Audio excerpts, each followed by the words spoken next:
आप किसी शक्ति को जागृत करना चाहते हैं तो सबसे आसान तरीका होता है कि उस दैवीय शक्ति के स्थान से उनके चरणों की मिट्टी जो है वो लाकर अपने घर में विराजमान कर दी जाए और उस मिट्टी की सेवा शुरू कर दी जाए।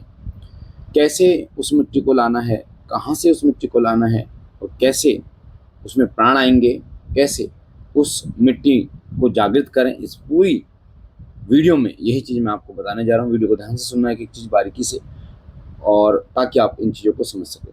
जैसे आपको पता होगा, श्री सिद्धपीठ शक्ति धाम में भी हमने बाबा त्रिलोक भारती जी महाराज के धाम से मिट्टी लेके आए और मिट्टी लाकर बाबा जी के स्थान पर विराजमान करी। और उसका जो चमत्कार है वो श्री सिद्धपीठ शक्ति धाम में आपको देखने को मिलता है। बहुत सारे लोग श्री सिद्धपीठ शक्ति धाम में ठीक होते हैं, उनको पहले दिन से ही आराम पड़ना शुरू हो जाता है।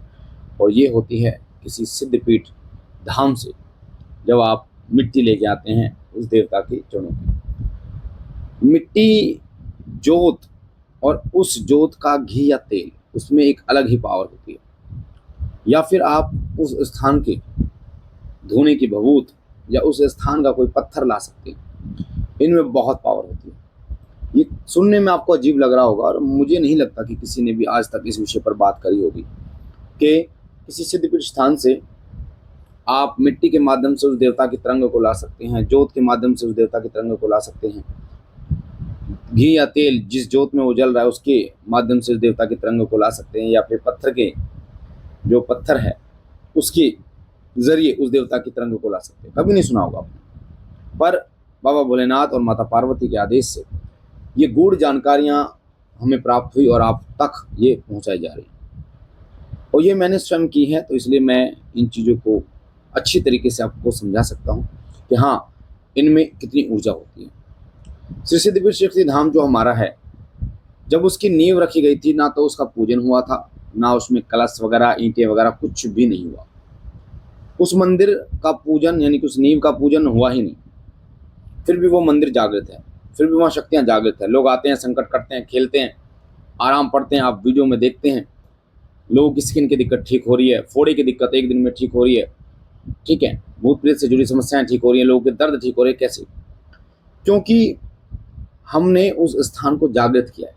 और उस स्थान को जागृत यानी कि जागृत करने का मतलब होता है वहाँ पर शक्तियों का वास होना। अब कैसे आप उस स्थान पे शक्तियों का वास करा सकते हैं, ये बड़ा इंपॉर्टेंट प्रश्न है। तो आज की वीडियो में बताने जा रहा हूँ, वीडियो को ध्यान से सुनना, एक चीज़ को बारीकी से सुनना बेटा। और जो लोग श्री सिद्धपीठ शक्ति धाम में आते हैं, ठीक होते हैं, उनको ढेरों शुभकामनाएं। और जो लोग हमसे सीख रहे हैं, बाबा जी का आशीर्वाद से, शिव कृपा चैनल से सीख कर जो लोग गद्दी लगा रहे हैं, दरबार लगा रहे हैं, लोग कल्याण कर रहे हैं, उनको ढेर सारा आशीर्वाद और ढेर सारी शुभकामनाएं। जो बाबा जी की कृपा से लोग कल्याण में वो आगे बढ़ रहे हैं। देखो, किसी भी स्थान से जब आप मिट्टी की हम पहले बात करते हैं, फिर बाद में हम बात करेंगे जोत की, घी की, तेल की और पत्थर की। मिट्टी आपको कहाँ से लेके आनी होती है? कई बच्चे प्रश्न करते हैं, गुरुजी वो तो पक्का है, वहाँ तो फर्श पक्का है, उस स्थान पे तो मतलब पत्थर लगा हुआ है, मार्बल लगा हुआ, कहाँ से मिट्टी मिले? तो मैं कुछ चुनिंदा पीठों का नाम बता रहा हूँ जिनको मैं हम पूछते हैं, तो उनसे आप अंदाज़ा लगा सकते हैं। जैसे बाबा मोहन राम जी का जो अखंड ज्योति जलती है, वहाँ आसपास जो पहाड़ है वहाँ का पत्थर लेके आ सकते हो, छोटा सा एक आप वहाँ की मिट्टी लेके आ सकते हो। बाबा जी का धोने की भभूत लेके आ सकते हो, वो जागृत रूप में कार्य करती है। ऐसे ही बाबा त्रिलोक भारती जी महाराज सजाड़ा धाम में, जहाँ बाबा जी विराजमान है और जहाँ परिक्रमा लगती है, जहाँ उनका धूना भी है, उस साइड की मिट्टी आप लेके आ जा सकते हो, ठीक है, तो वो जागृत होती है। ऐसे ही मेहंदीपुर बालाजी में माँ तीन पहाड़ी वाली माँ कालका और शमशान भैरव की तरंग अगर आपको लेके आनी है, तो माँ तीन पहाड़ी वाली माँ कालका जो है, जो पहाड़ पे विराजमान, वहाँ से पत्थर लेके आ सकते हैं छोटा सा, जैसे इतना बड़ा शालिग्राम जी होते हैं, और वहाँ की मिट्टी भी आपको अवेलेबल मिल जाएगी। हाँ, बात रही मेहंदीपुर वाले बालाजी महाराज, वहाँ पर तो पूरा फर्श है, तो वहाँ की मिट्टी तो आपको बता दो, जैसे आप निकलते हैं ना, दीवान सरकार के दर्शन करके निकलते तो वहीं पर पहाड़ है, तो वहाँ आसपास की मिट्टी और आपका पत्थर वहाँ मिल सकता है आपको।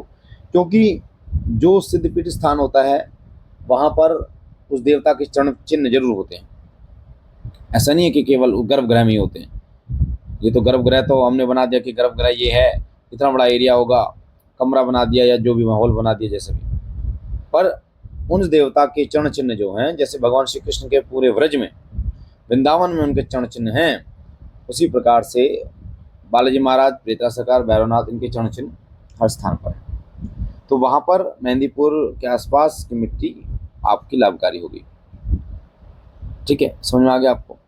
अब उसी प्रकार से दिल्ली वाली माँ काली, कालका जी मंदिर की मैं बता रहा हूँ आपको, वहाँ पर भी जहाँ माँ का गर्भगृह है वहाँ पर पूरा पक्का है, तो उसके आसपास की मिट्टी अभी कच्ची है, आपको देखने को मिल जाएगी। जहाँ से लाइन लगती है वहाँ से आप मिट्टी ला सकते हो माँ काली की, और उस मिट्टी का पूजन आपको करना है। जैसे हम माता की जोत लाते हैं ना, उसी प्रकार से माँ की उस मिट्टी का पूजन करना है, धूप दीप दिखानी है, और इस प्रकार से आप माँ की मिट्टी ला सकते हो। तो ये तो मैंने आपको बता दिया। आप शीतला माता, गुड़गांव वाली शीतला माता, वहाँ पर भी आपको माँ के आसपास की मिट्टी मिल जाएगी, तेल मिल जाएगा, जोत मिल जाएगी। ठीक है, तो ये चीज़ें तो मैंने आपको बताई कि कैसे आप वहाँ से मिट्टी ला सकते हो, तेल ला सकते हो, और जोत आप ला सकते हो, या पत्थर ला सकते हो। अब मेन बात होती है उसको जागृत कैसे करना ना, बहुत बड़ा प्रश्न है ये, क्योंकि वो स्थान जागृत होना चाहिए, वो शक्ति वहाँ पर विराजमान होनी चाहिए, तभी तो फायदा है उसका।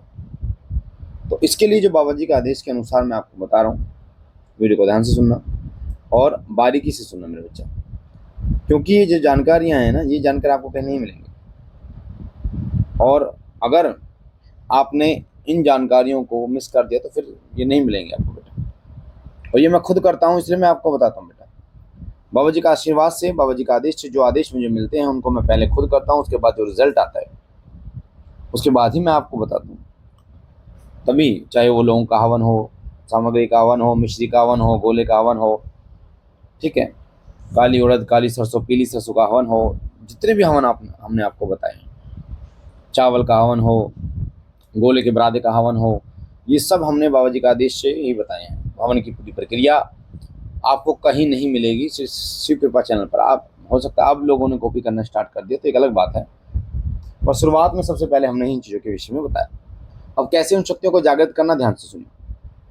आप उस धाम से पत्थर लेके आते हैं, मिट्टी लेके आते हैं, जोत लेके आते हैं, कुछ भी लेके आते हैं। सबसे पहले 10 रुपये की अरदास लगाने और बोलना है कि प्रभु आप चलिए, हमारे घर विराजमान होइए। उसके बाद जब आप घर लेके आते हैं तो घर आने से पहले भी आपको यही बोलना है, हमारे घर में प्रवेश कीजिए, या जहाँ भी आप उन्हें रखना चाहते हैं उनको एक आसन दीजिए। आसन चावल का आसन देना। उसके बाद तिलक कीजिए, गंगा जल से छींटे लगाइए। उसके बाद धूप और दीप दिखाइए उनको, और विधिवत उनका भोग रखिए, 2 रसगुल्ले या 2 पेड़े का भोग रखिए, और विधिवत उनका पूजन कीजिए, धूप बत्ती, अगरबत्ती, जो भी आपके पास है, दीपक वगैरह। उसके बाद उस मिट्टी का, उस पत्थर का जो भी है, सुबह शाम आपको आरती करनी है, धूप दीप जरूर दिखाना है, इस चीज़ का विशेष रूप से ध्यान रखेंगे। तिलक जरूर कीजिए, भोग जरूर लगाइए। आप देखेंगे कि वो शक्ति वहाँ विराजमान हो जाएगी, और आपके घर के संकट कटने शुरू हो जाएंगे, आपके घर में सुख समृद्धि होनी शुरू हो जाएगी, देवताओं का वास आपके घर में होना शुरू हो जाएगा, नेगेटिव शक्तियाँ आपके घर से पलायन करना शुरू कर देंगी। ये बहुत तेजस्वी तरीका मैंने आपको बताया बेटा, ध्यान से सुनना इस चीज़ को, और इसको करोगे तो आपको इसका रिजल्ट पता चलेगा। बाकी मुझे आशा है आप ये जानकारी आपको अच्छी लगी होगी। हर संडे को दरबार लगता है सिद्धि शक्ति धाम में। अगर आप दरबार आना चाहते हैं, आप तंत्र से परेशान है, आप भूत प्रेत आदि से परेशान है, तो आप, या शरीर से किसी दर्द से परेशान है, आप दरबार आ सकते हैं। इसकी पूरी डिटेल, लोकेशन, एड्रेस डिस्क्रिप्शन में इस वीडियो की मिल जाएगा। दोपहर 2 बजे, रात को 9 बजे हम लाइव आते हैं, आप अपने प्रश्न पूछ सकते हैं।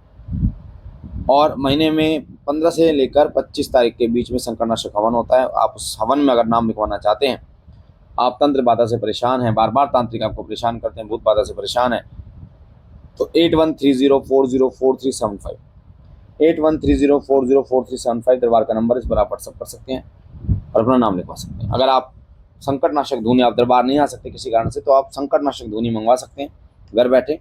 उसके लिए भी इसी नंबर पर आप व्हाट्सअप करें। बाबा भोलेनाथ कृपा करे आप पर, आपके परिवार पर। हम मिलते हैं नई जानकारी के साथ। तब तक के लिए ओम नमः शिवाय। जय सिया राम, हर हर महादेव।